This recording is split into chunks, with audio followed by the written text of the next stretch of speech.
नमस्कार, राधे राधे। आप सभी को सपरिवार पौष मास कृष्ण पक्ष की सफला एकादशी की बहुत बहुत बधाई एवं हार्दिक शुभकामनाएं।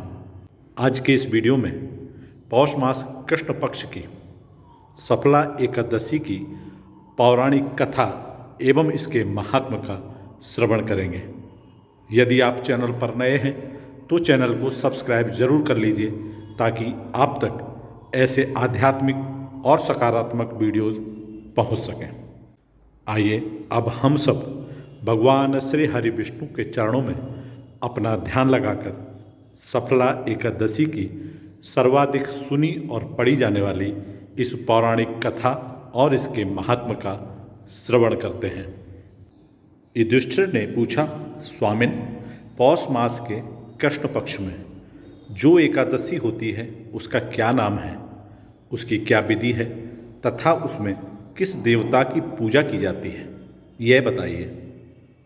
भगवान श्री कृष्ण ने कहा, राजेंद्र, बतलाता हूँ, सुनो। बड़ी बड़ी दक्षिणा वाले यज्ञों से भी मुझे उतना संतोष नहीं होता जितना एकादशी व्रत के अनुष्ठान से होता है। इसलिए सर्वथा प्रयत्न करके एकादशी का व्रत करना चाहिए। पौष मास के कृष्ण पक्ष में सफला नाम की एकादशी होती है।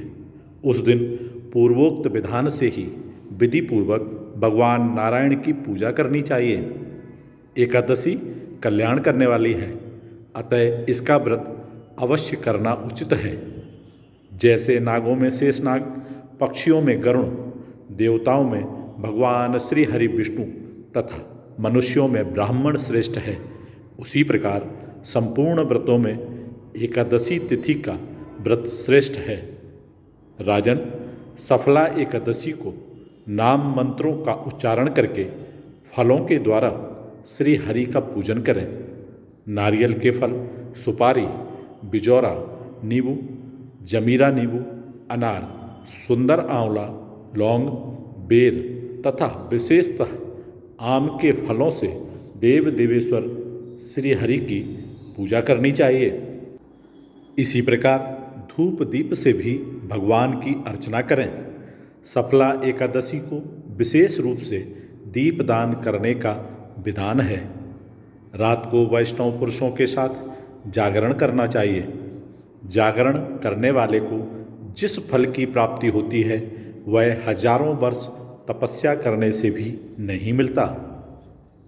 नृपश्रेष्ठ, अब सफला एकादशी की शुभ कारिणी कथा सुनो। चंपावती नाम से विख्यात एक पुरी है जो कभी राजा महिष्मत की राजधानी थी। राजर्षि महिष्मत के 5 पुत्र थे। उनमें जो ज्येष्ठ था वह सदा पाप कर्म में ही लगा रहता था, पर स्त्रीगामी और वैश्यासक्त था। उसने पिता के धन को पाप कर्म में ही खर्च किया। वह सदा दुराचार परायण तथा ब्राह्मणों का निंदक था। वैष्णवों और देवताओं की भी हमेशा निंदा किया करता था। अपने पुत्र को ऐसा पापाचारी देखकर राजा महिष्मत ने राजकुमारों में उसका नाम लुम्भक रख दिया।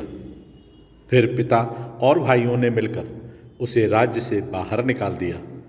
लुम्भक उस नगर से निकलकर गहन वन में चला गया। वहीं रहकर उस पापी ने प्रायः समूचे नगर का धन लूट लिया। एक दिन जब वह चोरी करने के लिए नगर में आया तो रात में पहरा देने वाले सिपाहियों ने उसे पकड़ लिया। किंतु जब उसने अपने को राजा महिष्मत का पुत्र बतलाया तो सिपाहियों ने उसे छोड़ दिया।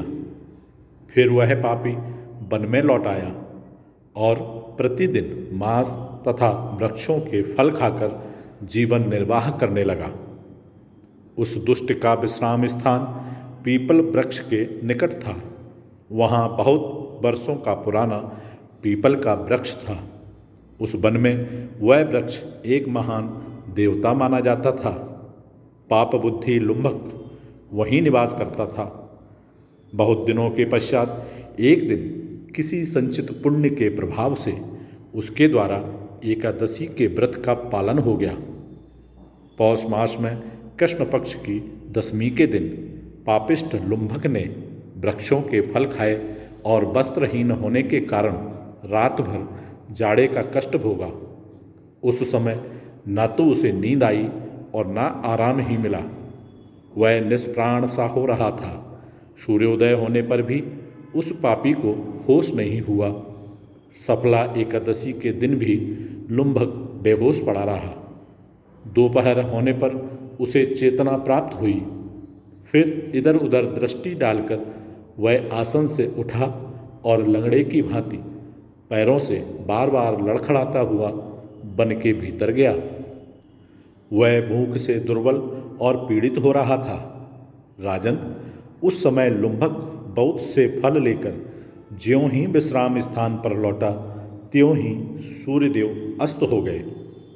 तब उसने वृक्ष की जड़ में बहुत से फल निवेदन करते हुए कहा, इन फलों से लक्ष्मीपति भगवान विष्णु संतुष्ट हों। यूँ कहकर लुम्भक ने रात भर नींद नहीं ली। इस प्रकार अनायास ही उसने इस व्रत का पालन कर लिया।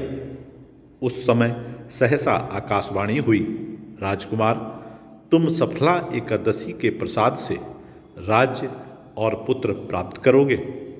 बहुत अच्छा कहकर उसने वह वरदान स्वीकार किया। इसके बाद उसका रूप दिव्य हो गया। तब से उसकी उत्तम बुद्धि भगवान विष्णु के भजन में लग गई। दिव्य आभूषणों की शोभा से संपन्न होकर उसने अकंटक राज्य प्राप्त किया और 15 वर्षों तक वह उसका संचालन करता रहा। उस समय भगवान श्री कृष्ण की कृपा से उसके मनोज्ञ नामक पुत्र उत्पन्न हुआ। जब वह बड़ा हुआ तब लुम्भक ने तुरंत ही राज्य की ममता छोड़कर उसे पुत्र को सौंप दिया और वह भगवान श्री कृष्ण के समीप चला गया, जहाँ जाकर मनुष्य कभी शोक में नहीं पड़ता। राजन, इस प्रकार जो सफला एकादशी का उत्तम व्रत करता है वह इस लोक में सुख भोग कर मरने के पश्चात मोक्ष को प्राप्त होता है।